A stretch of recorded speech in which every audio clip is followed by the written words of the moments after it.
दोस्तों नमस्कार, स्वागत है आप सभी का। अगर फिर से ही चलते हैं बिहार की ताज़ा खबरों की ओर, लेकिन उससे पहले अगर आपने अभी तक इस चैनल को सब्सक्राइब नहीं किया तो कर लें, जिससे कि आपको बिहार की ताज़ा खबर रोजाना मिलती रहे।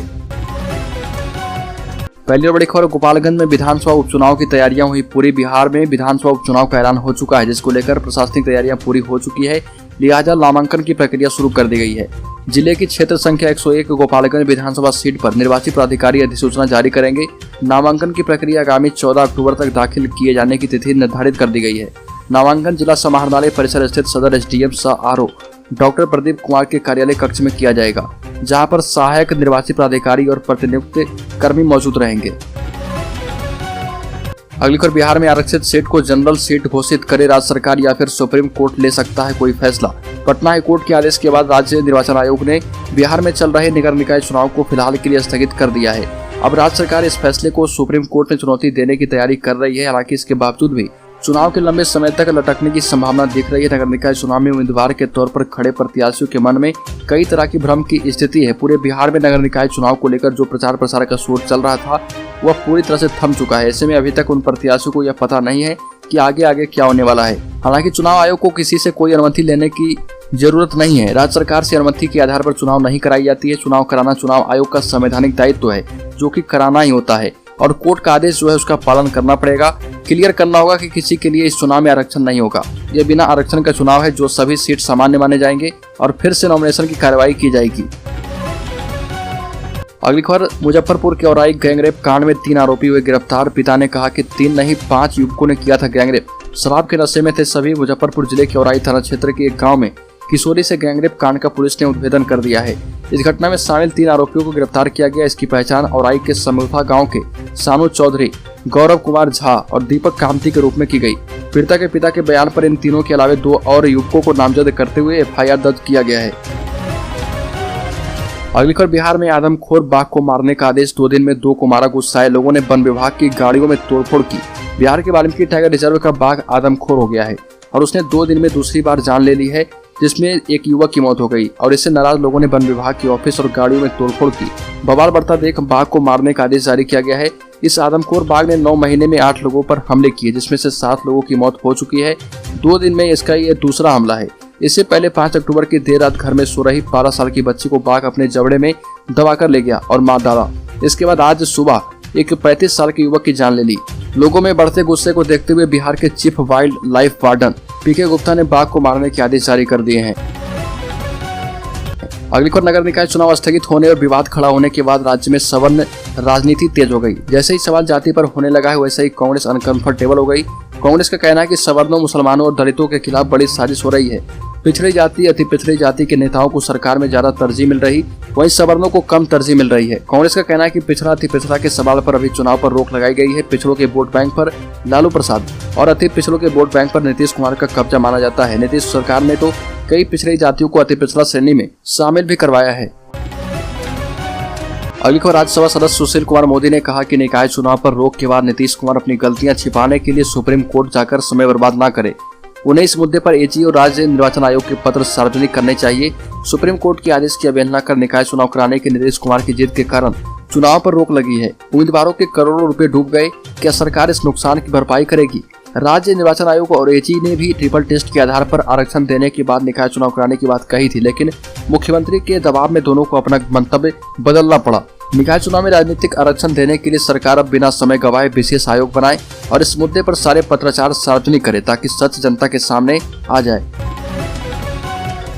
अगली खबर, 705 डॉक्टरों पर होगी कठोर कार्रवाई। तेजस्वी यादव ने की सख्ती। बोले 6 महीने से अधिक समय से अनुपस्थित है, सरकार से पैसे भी ले रहे। उप मुख्यमंत्री और स्वास्थ्य मंत्री तेजस्वी यादव ने कहा कि अस्पतालों में लंबे समय से अनुपस्थिति डॉक्टरों पर सरकार कड़ी कार्रवाई करेगी। तेजस्वी यादव ने कहा कि कोई डॉक्टर 12 साल से अनुपस्थित है, कोई 5 साल से तो कोई 2 साल से अनुपस्थित है। ये भी कहा कि जो डॉक्टर 6 माह से अनुपस्थित हैं, उन पर हम कार्रवाई करने जा रहे हैं। 705 डॉक्टर 6 महीने से ज्यादा समय से अनुपस्थित हैं, सरकार का पैसा उठा रहे। तेजस्वी यादव ने एक निजी टीवी चैनल को दिए इंटरव्यू में ये बातें कही। अगली खबर, बिहार में नगर निकाय चुनाव पर पटना हाईकोर्ट के रोक के बाद प्रत्याशियों में बेचैनी देखी जा रही है। हाईकोर्ट ने अति पिछड़ा वर्ग एबीसी के लिए 20% आरक्षित सीटों को जनरल कर फिर से नए सिरे से नोटिफिकेशन जारी करने का निर्देश दिया था। साथ ही साथ राज्य निर्वाचन आयोग से कहा गया था कि मतदान की तारीख फिलहाल स्थगित की जाए। ऐसे में बिहार शरीफ नगर निगम से मेयर पद के लिए 22 प्रत्याशी जबकि उप मेयर पद के लिए 12 प्रत्याशी चुनावी मैदान में थे, जिनके अरमानों पर फिलहाल पानी फिर गया है। अगली खबर नगर निकाय चुनाव में आरक्षण को लेकर आए पटना हाईकोर्ट के फैसले के बाद अब सरकार सर्वोच्च न्यायालय जाने की तैयारी कर रही। सरकार की इस तैयारी पर याचिकाकर्ता भी सरकार से पहले सर्वोच्च न्यायालय पहुंच जा रहे। वह कैविएट लगाकर सरकार की एसएलपी विशेष अनुमति याचिका का विरोध करेंगे, जिससे सरकार बिना ट्रिपल टेस्ट के आरक्षण की मौजूदा स्थिति पर नगर निकाय चुनाव नहीं करा पाए। 2 पेज के आवेदन से याचिकाकर्ता अब सरकार की रणनीति पर जवाब देने की तैयारी कर रहे। नगर निकाय चुनाव में आरक्षण को लेकर पटना उच्च न्यायालय के फैसले को लेकर जब याचिकाकर्ता सर्वोच्च न्यायालय में सरकार का जवाब देने की तैयारी कर रहे। पटना हाईकोर्ट में याचिकाकर्ताओं के अधिवक्ता में शामिल शशिभूषण कुमार मंगलम का कहना है कि सर्वोच्च न्यायालय में कैविएट लगाया जा रहा और इसे सरकार जब भी सर्वोच्च न्यायालय में एसएलपी विशेष अनुमति याचिका लगाएगी, इसकी जानकारी याचिकाकर्ताओं को हो जाएगी।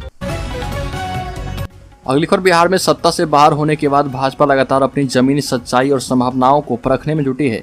इसी क्रम में पार्टी ने बिहार कोर ग्रुप के 18 सदस्यों को जिलेवार भ्रमण कर प्रदेश के सभी 40 संसदीय क्षेत्रों में बटे 45 संगठनात्मक जिलों में 2 दिनी बैठक कर वास्तु स्थिति का आकलन करने की जिम्मेदारी सौंपी थी। अब 6 विषयों पर हुई बैठक में सामने आया है कि नीतीश कुमार के अलग होने से भविष्य में भाजपा को लाभ होने वाला है। यही नहीं, जदयू के अलग होने के बाद भाजपा के जमीनी कार्यकर्ता ही नहीं, नेता और समर्थक भी उत्साहित हैं। आधार वोट बैंक के साथ सामाजिक और बुद्धिजीवी वर्ग भी गदगद है। हालांकि सभी की एक अहम आशंका नेतृत्व के प्रति यह है कि फिर से नीतीश कुमार से गठबंधन होने की स्थिति में पार्टी का नुकसान तय है। भविष्य में पार्टी के शीर्ष नेतृत्व को नीतीश कुमार से गठबंधन को लेकर बात करने से परहेज करनी चाहिए। अगली खबर कुख्यात नक्सली विजय आर्या के ठिकाने पर एनआईए की रेड। पटना, गया और औरंगाबाद में छापेमारी। 6 महीने पहले पकड़ाया था 30 लाख का इनामी नक्सली। बिहार में एनआईए की टीम छापेमारी कर रही है। सुबह टीम माओवादी सेंट्रल कमेटी मेंबर विजय आर्या के ठिकाने पर पहुंची। बताया जा रहा है कि पटना, गया और औरंगाबाद में कई ठिकाने पर रेड कर रही है। इसके लिए कोर्ट ने सर्च वारंट जारी किया था। विजय आर्या की बेटी शोभा देवी जिला परिषद के औरंगाबाद स्थित महेश परासी गांव और बेटा के पटना स्थित एजी कॉलोनी वाले आवास पर भी रेड चल रही है।